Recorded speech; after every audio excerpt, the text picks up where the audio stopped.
Welcome back to another episode of Can I Be Honest?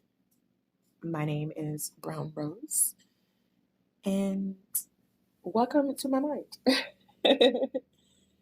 I've been on a healing journey for the last almost 9 years, and I've learned a lot about myself. I've learned that I am powerful in a world where people that look like me uh, tend to be overly criticized and be told to be put in a box. I'm learning to say, fuck that and fuck you, because that's not enough. And there's power in that. I realized that in order to heal my trauma, I had to talk about it. So I started my, it was a podcast before there were podcasts, but it was a visual documentary of my healing journey and how much I've grown so that I can always come back and look at my own growth and be mindful of that. Life and society can make you feel like you need to always be going ahead. Sometimes there is beauty in revisiting the past, not staying. I said visit, so that you can look, assess, and see what you have gained in order to make the next leap of your life. For me, and can I be honest with you? A lot of my friendships, the healed ones, have raised my standards for a lot of the other areas of my life, including romantic. Now, before you go getting a visceral reaction and closing off your ears, allow yourself to listen and process. So, I've been in a lot of relationships, definitely somewhere I should not have been in it, to be honest. I truly should have just not been there. But whether I was putting on my Bob the Builder hat, becoming, I can fix him, I can fix her, and ignoring the glaring red flags, um, it was truly interesting because as I've grown, my prospects have become smaller, but they become more powerful. But I truly believe it is because I have not only done the work for myself, I minded my own mat, I did the work, kept my head down, and I went to therapy. I started working on my coping skills. I started taking actionable steps and recognizing that, yes, I had been dealt a poor hand from my childhood. However, I have however long I live on this earth, may Olodumare bless me to be able to live long, I can take these steps and do better than what I've had now, and then keep going. And it's been an incredible journey. However, at the same time, because of the hand that I've dealt with and not sitting in a victim mindset, but recognizing I did not have the tools that I needed to boldly and vibrantly live in this world. I did it. And that is unfortunate. That's just a simple, watered down version of the story, right?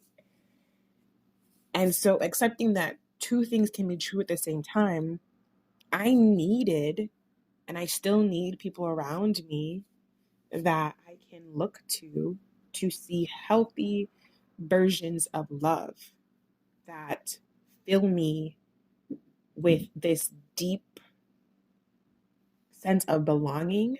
When they see me coming, their eyes light up. They express how they feel clearly without me having to beg them for reassurance, for affirmations. They tell me when I am doing something that is hurtful for them without being passive aggressive, without shutting down.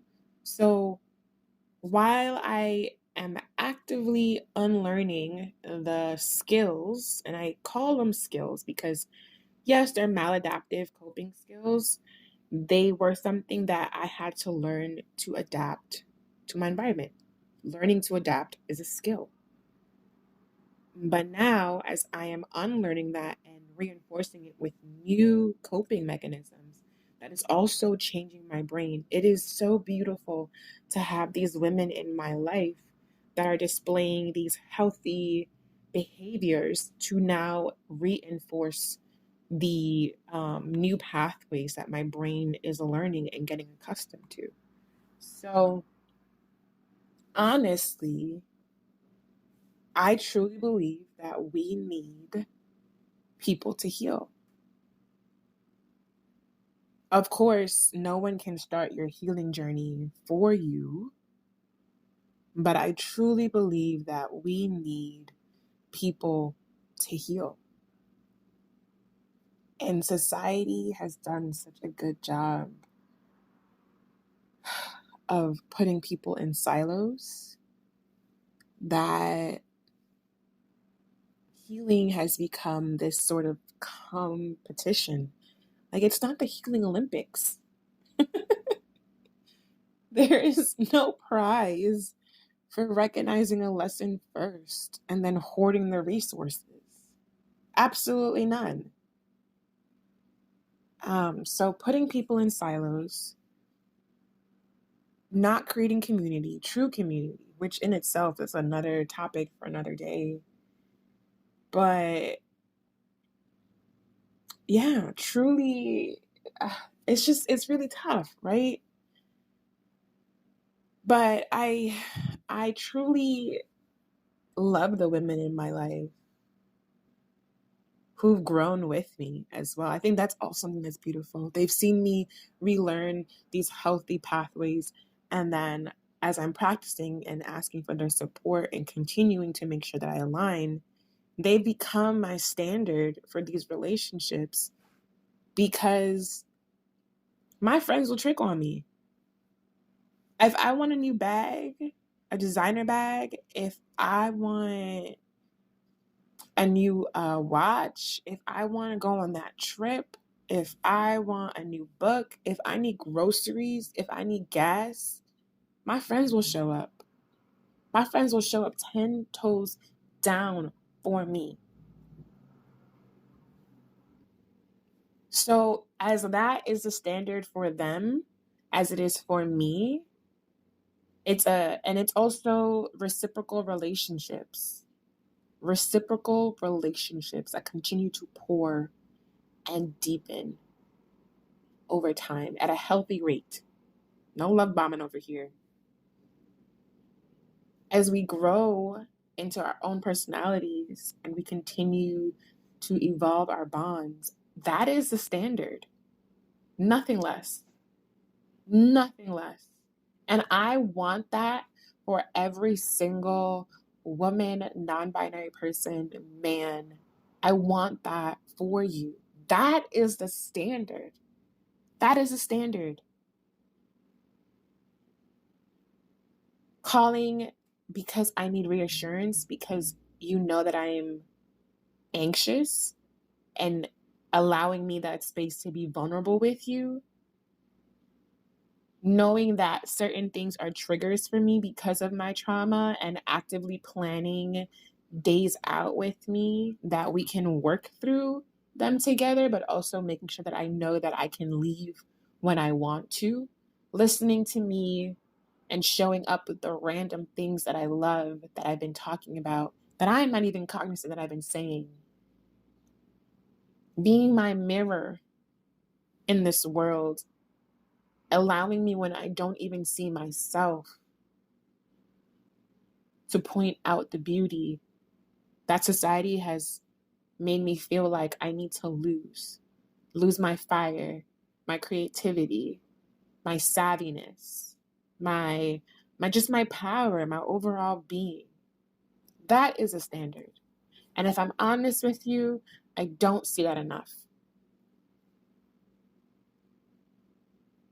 And I truly want that for people to start doing their work, their inner work.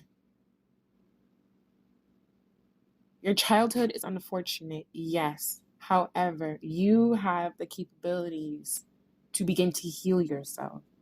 You deserve people around you that will become the standards for every single relationship, whether it's romantic, professional, personal, platonic. You deserve people around you that are also doing their own work so that you can go further together and not be held back when you two are together. That is a standard, and that is what I wish to see in more friendship relationships. Higher standards, better empathy, better love.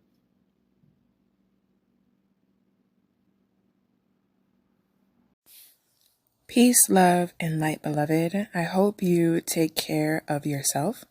I will see you in the next episode.